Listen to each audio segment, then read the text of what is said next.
रोएगी। तो मालकिन पूछेगी क्या बात है? कहे बहन मैं अपने लिए नहीं रो रही हूं, अपने कारण नहीं रो रही हूं, आपके कारण। हमदर्दी क्या दिखाएगी? मिथ्या हमदर्दी। आपके कारण रो रही हूं। क्यों रो रही हो? मेरे कारण क्यों रो रही हो? कहा कि आज मैंने गोंडा के बाजार में बाबूजी को देखा तो ऐसी भीषण गर्मी में जो उनकी दुर्दशा थी, मैं सीधी गोंडा से चली आ रही हूं, अभी घर भी नहीं गई हूं, और मैंने गोंडा के बाजार में बाबूजी की जो दुर्दशा देखी है तो मैं यही सोच करके चली आई कि सबसे पहले बहन के पास जाऊं और दुर्दशा बचा दूं कि बाबूजी को दुर्दशा से बचा लो। अरे क्या हो गया ऐसा?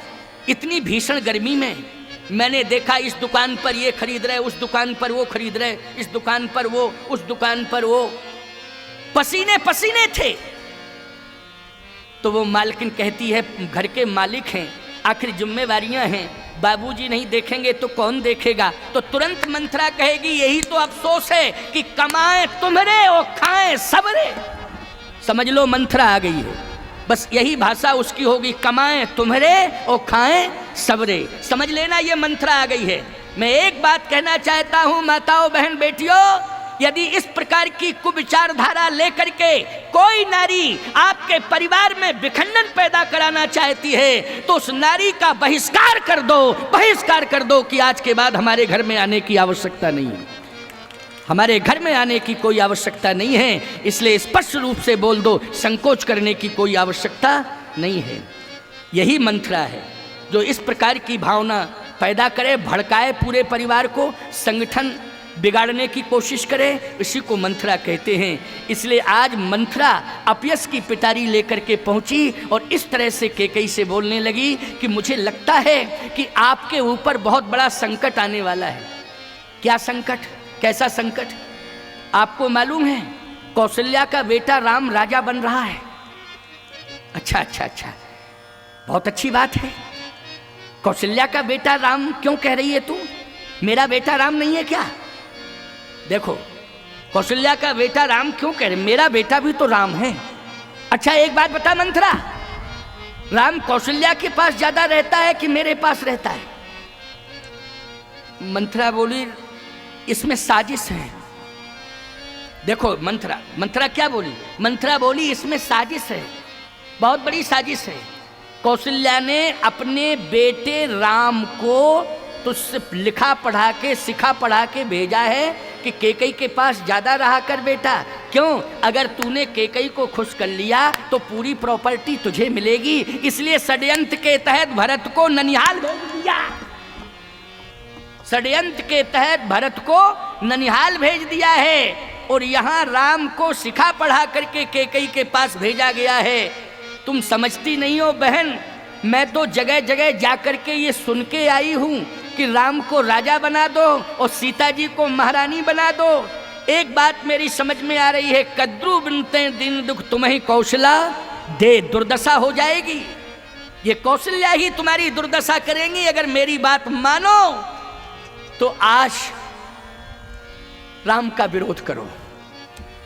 कैकेयी की आंखें लाल हो गईं और जैसे कैकेयी की आंखें लाल हुई तो कैकेयी ने कहा तेरी जवान पकड़ के खींच लूंगी मैं। खबरदार, अगर तूने राम के विरोध में बयान दिया तो तेरी जवान पकड़ के खींच लूंगी, हट यहां से। और ऐसा फटकारा ललकारा कि मंथरा दूर चली गई, बाहर जाकर के बैठ के रोने लगी। इंद्र ने कहा सरस्वती मंथरा डोज ठीक से दे नहीं पाई, फाल्ट हो गया। क्यों भाई हो गया फाल्ट कि नहीं? ये ठीक से डोज नहीं दे पाई और कार्य में अब सफलता मिलने वाली नहीं है। अब मुझे लगता है कि योजना फेल। सरस्वती ने कहा मैंने तो पहले ही कहा था लेकिन आप मानते नहीं हो ना हमारी बात। कैकेयी कितना प्रेम करती है राम जी से ये मैं अनुभव कर रही हूं और सारी दुनिया अनुभव कर रही है। कितना प्रेम करती है कैकेयी, बहुत प्रेम करती है। कभी ऐसा हो ही नहीं सकता है कि राम के विरोध में बयान कर दे के कभी ऐसा नहीं हो सकता कि राम के विरोध में बयान दे। और आप मानते नहीं थे, समझते नहीं थे। ए बच्चियों, ये छोटी छोटी बच्चियां हैं, इनको या तो बिठाल दो बेटा। ये बच्चे देखो, तुम खड़ी हुई हो, उन बच्चियों को भी खड़ा कर दिया है। इसलिए मर्यादा इसी में है, या तो बच्चे लोगों को एक तरफ, वहाँ बच्चे कुर्सी पड़ी है वहाँ बैठ जाओ, है ना। ये छोटे छोटे बच्चे या तो माताएं अपने पास बिठा लें तो उनको अपनी मर्यादा में रखें, उनको प्रेम से रखें, बच्चे लोग आपस में इधर उधर ना होने पावें, अथवा बच्चों को साइड में बिठा लो। वैसे तो आप सबकी मर्यादा मुझे बहुत अच्छी लग रही है कि इतनी मर्यादित बैठी हैं माताएं, कि इतनी बड़ी संख्या में बैठी हैं, शांति से बैठी हैं। नहीं तो हर प्रवचनकार को 5 मिनट के बाद ये कहना पड़ता, माताओं शांत रहो, थोड़ा शांत रहो। लेकिन यहाँ ये नहीं कहना पड़ता है कि शांत रहो, शांत रहो। और आश्चर्य संसार वाले यदि हमसे पूछें कि संसार का सबसे बड़ा आश्चर्य क्या है, तो हम कहें हजारों की संख्या में देवियाँ एक साथ बैठी हैं, चुपचाप बैठी हैं। ये आश्चर्य नहीं है? बोलो, ये बहुत बड़ा आश्चर्य है। घर में 2 देवियाँ एक साथ नहीं बैठ सकती शांति से। बोलो, बैठ सकती? तुम लोगों ने अनुभव किया? अरे भैया, अगर यात्रा कर रही हैं देवियाँ, तो अगर बस में भी बैठेंगी तो अपरिचित की हैं, परिचय नहीं है, लेकिन जैसे ही प्रवेश करेंगी सामान बस में बाद में नीचे रखेंगी, मोटर में सामान बाद में रखेंगी नीचे। पहले पूछ लेंगी, बहन कहाँ से आई हो, तुम कैसी हो? परिचय कुछ नहीं। बहन कहाँ से आई हो, कैसी हो, और ठीक हो? तो तुरंत वो कहेगी, आओ बहन बैठ जाओ, आओ। अच्छा, ईमानदारी से बताओ, तुरंत कहेगी कि नहीं? आओ बैठो बैठो। अच्छा, तुम लोगों में, तुम लोग ये 1 किलोमीटर नहीं निकल पाएंगी, परिचय तुरंत निकाल लेंगी। और तुम 50 किलोमीटर पर भी इठे बैठे रहोगे, ना बात करोगे, ना पूछोगे। अपना कुर्ता देखोगे, वो अपना कुर्ता, वो कहोगे मेरा 250 रुपया का है, तो कहेगा मेरा 300 का है।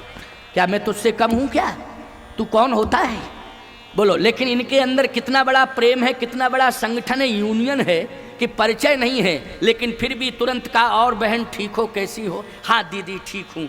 और क्या करते हैं वो? तुरंत क्या करते हैं? मास्टर हैं, पढ़ाते। अच्छा अच्छा अच्छा, पढ़ाते हैं। बच्चे तो 2 हैं। बच्चे क्या करते हैं? बच्चे भी जॉब में हैं। अच्छा अच्छा, बच्चे जॉब में क्या करते हैं? एक डॉक्टर है, एक इंजीनियर है।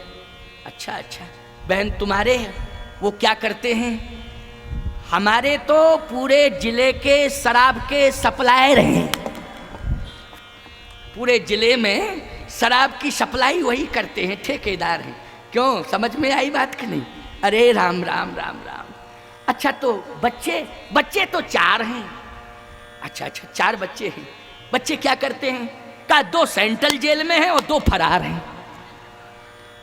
बोलो, बहुत बड़ी समस्या है कि नहीं? जब शराब के सप्लायर हैं पूरे जिले में, पूरे जिला को बेहोश कर दिया शराब पिला पिला करके। क्यों भाई? ईमानदारी से बताओ, तो बच्चों की क्या कंडीशन होगी? इसलिए मैं कहना चाहता हूँ कि आज मैंने ये देखा है, और वास्तव में देखा है, ये विशेषता है कि कितनी शांति से बैठी हैं। ऐसे बैठी हैं जैसे दुकान में संगमरमर की मूर्तियाँ रखी हूँ। संगमरमर की मूर्तियाँ ना हिलती हैं, ना डुलती हैं, ना बोलती हैं। क्यों भाई? बिल्कुल एकदम मन को एकाग्र करके। मूर्तियाँ तो बैठी रहती हैं, है ना, चाहे जितनी बातचीत आप करो, लेकिन मूर्तियाँ हिलती डुलती नहीं है, ना बोलती हैं। ऐसे ही माताओं, बड़ी प्रशंसा हो रही है, इसमें वास्तविकता है। ऐसा कुछ नहीं है कि मैं मिथ्या प्रशंसा कर रहा हूँ। और ये प्रशंसा केवल मात्र गोंडा जिला तक सीमित नहीं है, ये यूट्यूब चैनल के माध्यम से हजारों लोग सुन रहे हैं। आप रिकॉर्ड देख लेना, अभी भी हजारों लोग बाहर सुन रहे हैं। केवल जिला गोंडा में नहीं, भारतवर्ष के लोग सुन रहे हैं। हमको लाखों लोग सुनते हैं। प्रतिदिन 1 लाख व्यक्ति मुझे सुनता है, कभी कभी 1.5 लाख भी सुनता है। हर महीने मेरा रिकॉर्ड निकाल लेना, 30 लाख 40 लाख लोग सुनते हैं। 30-40 लाख लोग हर महीने मुझे सुनते हैं। प्रतिदिन 1-1.5 लाख लोग सुनते हैं प्रतिदिन। तो आप सोचो, ये प्रवचन केवल इतने ही लोग नहीं सुन रहे हैं। आप हमारा जगतगुरु राम स्वरूपाचार्य रिकॉर्ड निकालिए मोबाइल में, 1-1.5 लाख लोग पर डे सुनते हैं। एवरेज निकालिए, महीने में कितने लोगों ने सुना है। अभी इस समय लेटेस्ट जो प्रसारण चल रहा है, हजारों लोग सुन रहे हैं। तो ईमानदारी से बताओ, ये प्रशंसा आज मैं कर रहा हूँ तो केवल चांदपुर खरगूपुर की ही प्रशंसा नहीं, या मंडप वाली माता तक सीमित नहीं है, ये पूरे देश के लोग नहीं हैं, देश के बाहर भी अन्य विदेशों में जो लोग रहते हैं वो भी आपकी प्रशंसा सुन रहे हैं। कई देश के लोग इस चैनल से जुड़े हुए हैं, हमारे प्रवचन से नित्य सुनते हैं, इसलिए बहुत बड़ी बात है आपके लिए। एक साधु कह रहा है, बोलो भाई, अगर कोई नेता कहता तो ये होता वोट का चक्कर है। क्यों भाई? नेता कोई कहता तो ये तो वोट की राजनीति है, वोट का चक्कर है। अच्छा बोलो भाई, हमें विधानसभा का चुनाव लड़ना है कि लोकसभा का? ईमानदारी से बताओ। कोई वोट वोट तो लेने नहीं है, हम तो साधु हैं। लेकिन बात अगर कह रहे हैं, साधु के मुख से अगर बात निकल रही है, कोई शब्द निकल रहा है या कोई आशीर्वाद के रूप में कोई प्रशंसा हो रही है, तो ये समझ लेना चाहिए कि हम लोगों ने आदर्श की स्थापना कर ली है अपने जीवन में, ऐसा अनुभव करना चाहिए। इसलिए माताओं, बहन, बेटियों, आपकी मर्यादा से हम बहुत प्रसन्न हैं, बहुत प्रभावित हैं, बहुत प्रसन्न हैं। तो आओ ध्यान से सुनो, जरा समझने की कोशिश करना। मंथरा रो रही है बैठी बैठी। सरस्वती जी ने कहा कि प्रयास करती हूँ। सरस्वती जी ने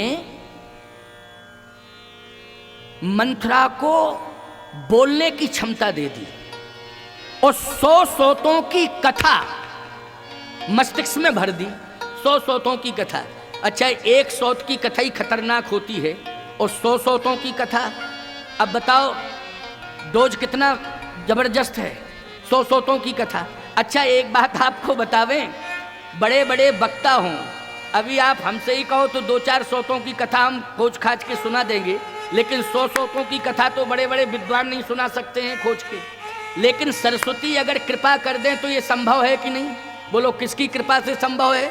सरस्वती की कृपा से। तो मंत्रा की क्या हिम्मत है, वो तो मंद बुद्धि वाली है, लेकिन 100 सोतों की कथा की क्षमता किसने दी है मंत्रा को? सरस्वती ने दी है।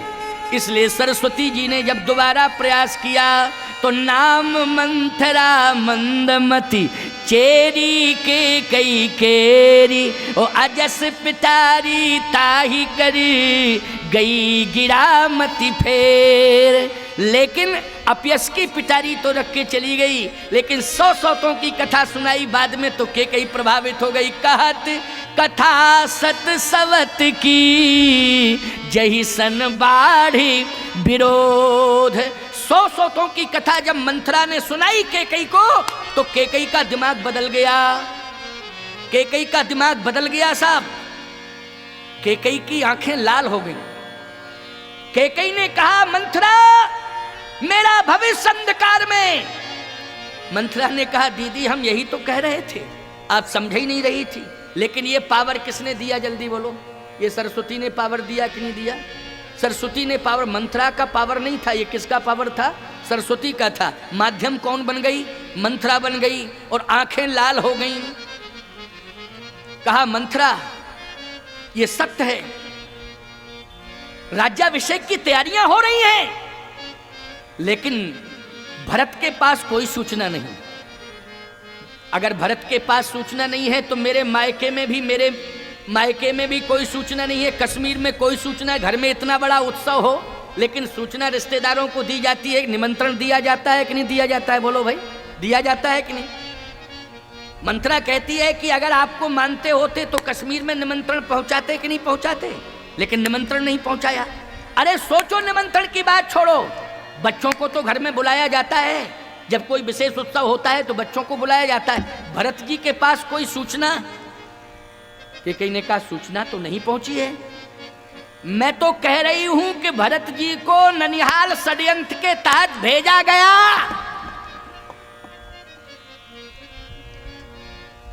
केकई ने कहा, मंथरा भरत आएगा ही नहीं, भरत राजा बनेगा। आएगा ही नहीं भरत, भरत राजा बनेगा। राम राजा नहीं बनेगा, भरत राजा बनेगा। अच्छा, केकई के अंदर प्रेरणा कौन दे रहा है, ये जल्दी बोलो? राम जी। प्रेरणा कौन? और प्रेरक रघुवंश विभूषण। प्रेरक कौन है? भगवान राम है। और भगवान राम की इच्छा ही है, यानी राम के मन का कार्य केकई कर रही है। ऐसा मत बोलना कि केकई अपने आप बोल रही है, राम जी की इच्छा से बोल रही है। अच्छा, सरस्वती भी आई है तो प्रभु राम की इच्छा से आई है। किसकी इच्छा से? राम। इंद्र ने जो भी बैठक बुलाई थी वो किसकी इच्छा से बुलाई थी? राम जी की इच्छा से। अच्छा एक बात बताओ भैया, यहाँ जो कार्यक्रम हो रहा है वो किसकी इच्छा से हो रहा है? राम जी की इच्छा से। हम यहाँ आए हैं चित्रकूट से किसकी इच्छा से? राम जी की इच्छा से आए हैं। तो बोलो राम जी की इच्छा जिसमें हो उसमें हम सबकी इच्छा है, यही मानना चाहिए कि नहीं? राम जी की इच्छा में हम सबकी इच्छा है, कि हम सबकी इच्छा में राम जी की इच्छा है? ना ना ना ना, उल्टी बात नहीं होनी चाहिए। राम जी की इच्छा में हम सबकी इच्छा है। प्यारे कैकेयी ने कहा मंथरा भरत आएगा लेकिन राजा बनेगा, भरत राजा बनने के लिए आएगा वो। मंथरा ने कहा ये ख्वाब छोड़ दो, राजा बनने के लिए आएगा। राजा कौन बनाएगा? राजा दशरथ जी महाराज को बनाना है। आप बनाएंगे राजा? राजा बनाना है दशरथ जी को। अच्छा एक बात बताओ भैया, भारत के राष्ट्रपति महामहिम रामनाथ कोविंद जी हैं, बोलो हैं कि नहीं? रामनाथ कोविंद हैं कि नहीं? भारत के महामहिम है राष्ट्रपति।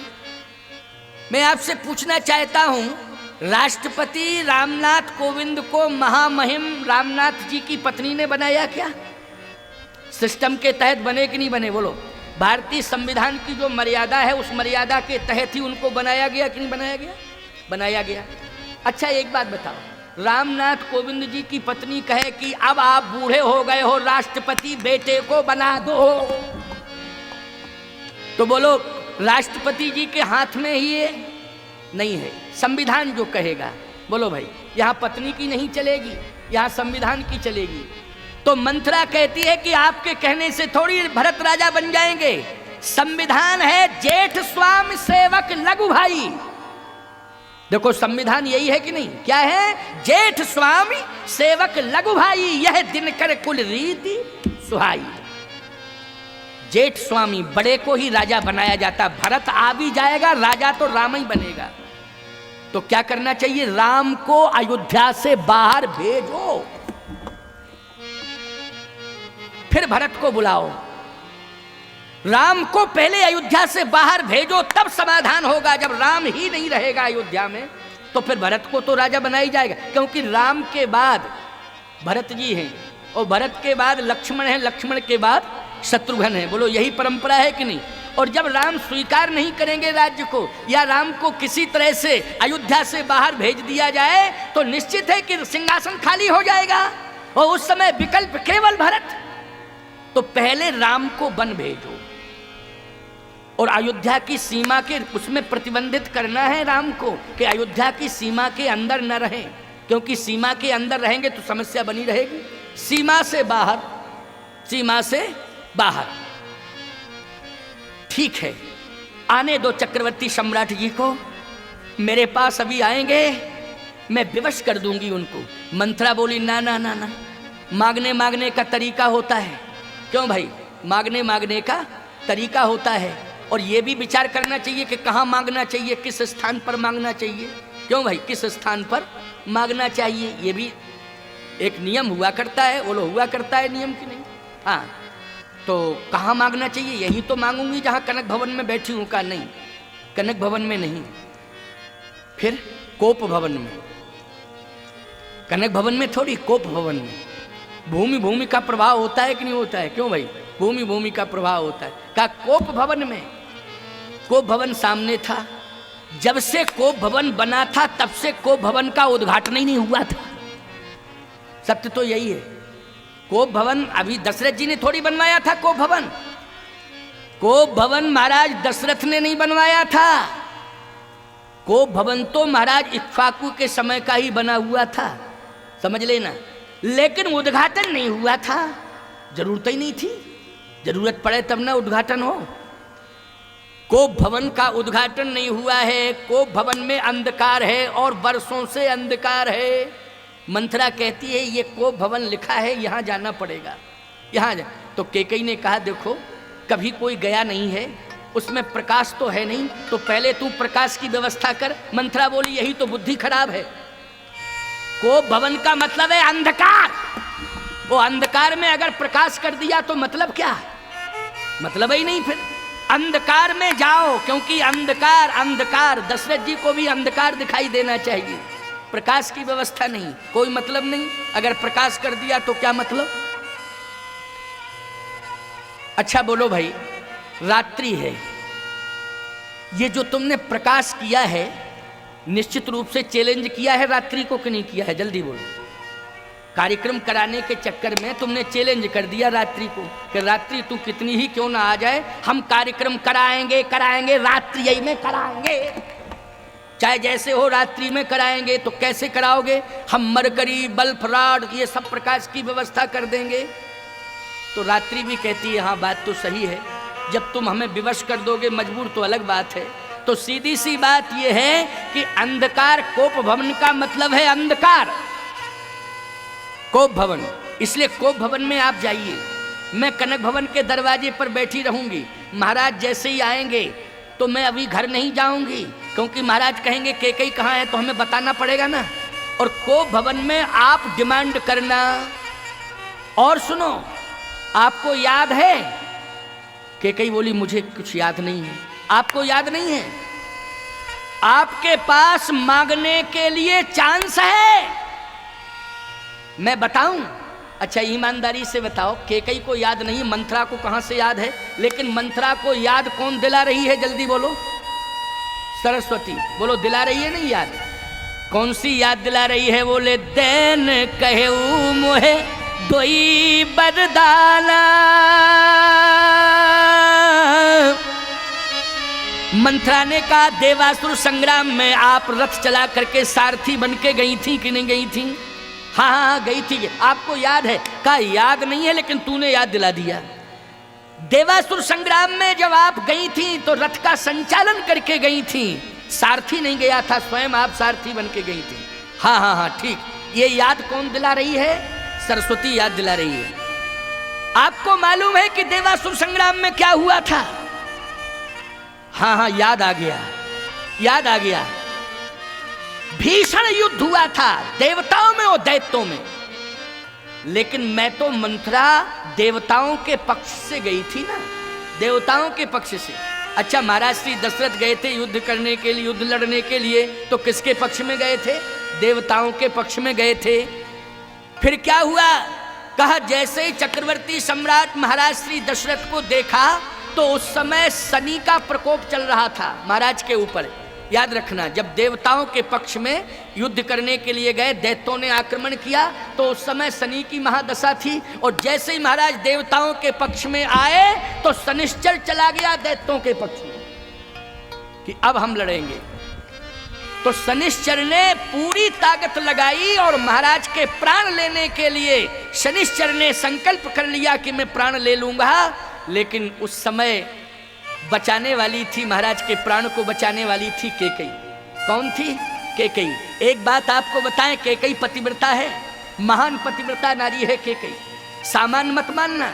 और अगर शनिश्चर क्या काल भी अगर चैलेंज दे किसी पतिव्रता के पति को, तो ईमानदारी से बताओ पतिव्रता के पतित्व में, सतीत्व में, बोलो सती के सतीत्व में, पतिव्रता के पातिव्रत धर्म में, बोलो काल को भी चुनौती देने की क्षमता है कि नहीं, काल को भी चुनौती देने की क्षमता है कि नहीं, किसमें, पतिव्रता के पातिव्रत धर्म में। और इसका प्रमाण मैं बता रहा हूं, काल ले गया था सत्यवान को, बोलो ले गया था कि नहीं ले गया था, लेकिन सावित्री यमराज की काल ले गया यमराज के पास, लेकिन सावित्री यमराज की चौखट पर पहुंच गई थी, बोलो पहुंच गई थी कि नहीं। यमराज को ललकारा, काल को ललकारा और अपने पति के प्राणों को खींच लिया वापस और अपने पति के हृदय में प्रवेश करा दिया सत्यवान के। तो बोलो पति के प्राण खींच करके कौन लाई थी, यमराज की चौखट से पतिव्रता लाई थी। आज लोग कहते हैं कि भारत की नारियों की प्रशंसा क्यों होती है, मैं इसलिए कहता हूं कि भारत के अलावा कहीं पतिव्रताएं नहीं मिलेंगी आपको, आपको भारत देश के अलावा कहीं पतिव्रताएं नहीं मिलेंगी। आप कहो महाराज ये तो आपकी प्रशंसा है, आप भारत के रहने वाले हो, भारत में आपका जन्म हुआ है, आप भारत के महात्मा हो, इसलिए आप प्रशंसा कर रहे हो। नहीं, ऐसी कोई बात नहीं है। विदेश की नारियों में बड़ी ताकत है, बड़ा साहस है। क्या साहस है, क्या ताकत है। बोले विदेश की नारी वैज्ञानिक बनती है और विदेश की नारी चंद्रलोक तक पहुंच जाती है और चंद्रमा का पता लाके भूलोक में दे देती है। हमने कहा खबरदार, केवल विदेश की नारी चंद्रलोक तक पहुंच सकती है, चंद्रमा का पता लाके भूलोक में ला सकती है, लेकिन भारत की नारी चंद्रलोक की बात छोड़ो, यमलोक में जाकर के अपने पति के प्राणों को वापस धरती पर लाती है। ये भारत की नारी की ताकत है, ये भारत की नारी की क्षमता है। हमारे देश में कैसी कैसी नारियां हुई हैं। मैं कहता हूं शनिश्चर को अगर चैलेंज दिया है, शनिश्चर ने प्रतिज्ञा कर ली थी कि मैं महाराज दशरथ को अब बचने नहीं दूंगा, शनि की प्रतिज्ञा, लेकिन चैलेंज कर दिया कैकेयी ने, खबरदार शनि तेरी प्रतिज्ञा है कि मैं मेरे पति के प्राण तू लेगा, लेकिन मेरी भी प्रतिज्ञा है कि मैं पति के प्राण बचाऊंगी। तो जिस समय शनिश्चर की कुदृष्टि पड़ी उस समय महाराज श्री दशरथ का रथ छद विच्छित होने लगा और महाराज श्री दशरथ जो है मूर्छित होकर के रथ में ही गिर पड़े। और जिस समय रथ धरती पर आने लगा तो उस समय रथ को किसने संभाला था, ईमानदारी से बताओ। रथ को उस समय किसने संभाला था? रथ को कैकेयी ने संभाला था, और ऐसा संभाला अपने कुशलता कौशल से कि रथ शनै शनै शनै शनै धीरे धीरे धीरे धीरे धरती पर आ गया।